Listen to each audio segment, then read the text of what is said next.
She might be the least mother-like mother in the world, with blonde hair and a lazy, relaxed figure. She sleeps at home all day like the world has ended. She leaves all the housework to her son. It almost feels like she is the one who needs taking care of, not her high school son. But beneath that seemingly irresponsible face, is a girl whose youth was brutally cut short, and a resilient soul who used her entire life to support another person's youth. When Yasuko was 16, she met a terrible man. After she got pregnant, he abandoned her without mercy. When her parents tried to force her to get rid of the baby, this girl, who had not even grown up herself, showed shocking stubbornness for the first time. She said she was going to keep the child in her belly. Because of that, she cut ties with her family, and began the difficult road of raising a child on her own. After that, Yasuko Takasa's life was split in two. By day, she was the scatterbrain mom who needed her son to take care of her. Her housekeeping skills were basically zero. Even cooking could turn the kitchen into a total disaster. Whenever Ryuji had to go out, the thing he worried about most was reminding her not to use fire. At night, Yasuko worked at a bar. Under the flashing neon lights, she greeted customers with smiles and warmth. When little Ryuji asked where his father was, Yasuko showed no hatred at all. She only said gently that his dad had gone to a faraway heaven, and that even without a father, they would not be unhappy. She comforted Ryuji by saying she was a super mom. Years passed. Ryuji was now almost old enough to graduate from high school. To save enough money for Ryuji's college tuition, Yasuko took on many part-time jobs on top of her work at the KTV, but the intense workload soon crushed her body. Looking at his weak and exhausted mother lying in bed, Ryuji was filled with guilt and self-blame. He could no longer keep studying with a clear conscience, so he secretly cancelled some of his mother's part-time jobs. Then he and Taiga went to work in her place. They wanted to reduce his mother's burden, but in the end, Yasuko still found out. When she saw Ryuji and Taiga coming back from the workplace, all the emotions she had held in for so long exploded in an instant. This fierce argument tore open the wounds mother and son had both been hiding from each other. Yasuko's anger came from a mother's obsession. She wanted Ryuji to study hard and live a happy life, but Ryuji's next words left her silent.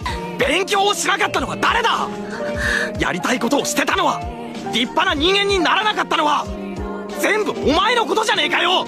Those words cut into Yasuko's heart like a knife. They also spoke out the regret she had carried for years. They were clearly both thinking about each other, but the words they said were full of hurt. The moment Taiga pulled Ryuji away and turned to leave, Yasuko seemed to see the back of the man who abandoned her all those years ago. Fear and grievance rushed into her heart. She left behind a watch that belonged to Ryuji's grandfather, along with a note with her family home's address written on it. Yasuko left home alone, and this escape eventually became the chance for reconciliation. Ryuji brought Taiga to his grandparents' house. To bring his mother back, he asked Taiga to leave Yasuko a message. They lied and said Ryuji was in danger. Worried about her son, Yasuko ran all the way back. She returned to the family home she had not stepped into for more than 10 years. When she opened the door, she saw Ryuji standing there completely unharmed, and behind him were her parents, who had been waiting for her for a long time. There was no scolding mother like she had imagined. Her mother only spoke softly. That one sentence made more than 10 years of pain and stubbornness collapse in an instant. Yasuko broke down in tears and finally made peace with her parents. This carefully planned lie finally brought the broken family back together.